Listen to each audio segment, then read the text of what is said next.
Well, we just discussed whether or not sleep affects your brain, but now what about those video games? Do they have a positive or negative effect on your brain? Here to shed some light on this topic is Michelle Hecker from Learning RX. Great to have you here. Thank you. I always love when you come. I always get a little Yeah. nervous because sometimes I was just talking about how tired I am, so I hope my brain, I hope it'll wake up here so that we can talk about these games. But no, video games, such a great question. Yes, and it is not a simple one, unfortunately. The answer is actually both. There are some games out there that have actually been proven to improve brain skills. And if you actually just Google, are video games good for the brain, you'll find completely differing information. Some say yes, some say no. And these are all, well-published studies that have been reproduced.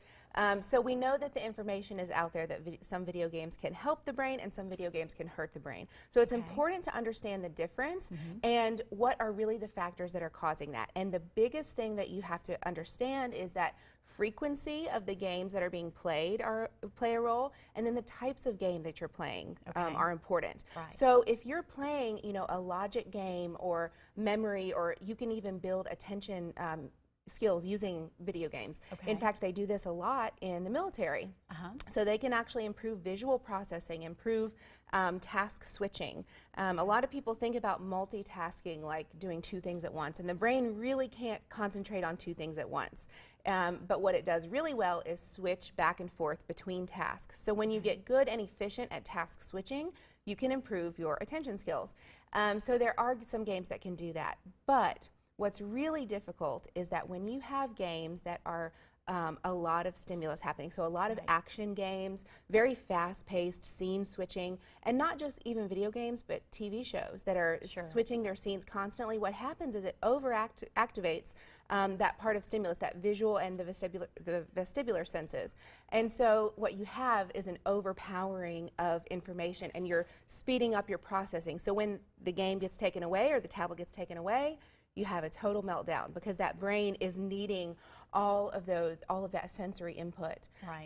And so someone struggling like with sensory issues, a child that may be prone to that, have sensory integration, maybe not such a good idea. You really should monitor what kind of. Yes, and especially with ADHD. I'll have families tell me all the time, why can my kid not stay focused in school, but he can stay on a video game for hours and hours and hours? And it's because of that reason, that sensory, multisensory approach that's really taking over his brain or her brain and requiring that need for lots of stimuli. And so what happens is when you remove that, then reading a book or paying attention or listening to someone doesn't have that stimulus. So you find that they really, really struggle to pay attention. It's actually making those symptoms a lot worse, and it makes paying attention very difficult for them. Right. So what do parents do? Because your kids want to play. You don't want to be that parent that says absolutely no games. So how do you kind of pick and choose? Because a lot of the games have ratings on them, but that has nothing to do with what you're talking about. It really does not. And what you really have to do, we're actually hosting a free workshop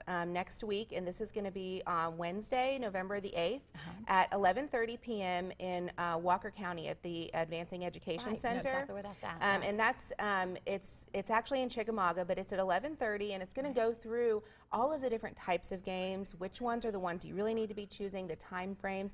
There's actually studies that show 30 minutes on a fast-paced task switching game can actually take the brain 3 hours to recover from. Right. And so that's very difficult. If you play 30 minutes of video game and then try to do homework, you're going to have a hard time. Yeah, absolutely. So you can get some tips at that workshop and learn kind of more about. Because you have to take care of your brain too. It needs maintenance as well. Absolutely. And there are some things that can strengthen your brain. And that's we've played this game before, but quickly, I don't know if we have time to really get into it today. But tell us a little bit about things like this that could be fun to do with your kids. At Learning RX, we actually do personal training for these types of skills. So in this activity, we'd have you say the color of the word instead of reading the word. So this would be red, black, blue, yellow, green. Right. So even though it says black, you're supposed to actually say the color. The color. And so your brain, and I do this with everyone, and it surprises them how hard this is because your brain wants to say black, but you're having to make it say red, and you're really trying to focus your attention and get through a task like this. And as a personal trainer, I may add distractions on purpose to try to get you to really focus your brain when there's a distraction present.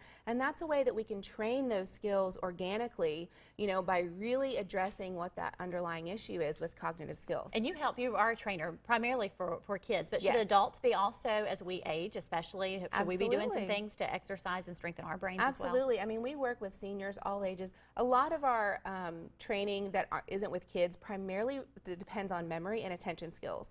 Right. Because we have there's a lot of multitasking that we are having to do. There's another interesting study actually that shows women actually have better task switching abilities than men. And I think that probably has a lot to do with... I might have said that a time or two myself. It's true. There are studies that prove this, but it's interesting because, you know, we sort of have to naturally train those skills Right. and be able to listen to this kid and cook this Yes, and do we this do. all We at wear the same many time. You know, hats, I mean, don't it we? really Right. is tough. Okay, so great information. And again, that seminar, if parents still want more information, especially if this is an issue that you are concerned about, again, Yes. that's taking place, you said, in Chickamauga. And for more information, they can call the number right there, 423-305-1599. Michelle, always love having you here. I may even make you stick around for a moment and help me button up the show. But we'll be right back.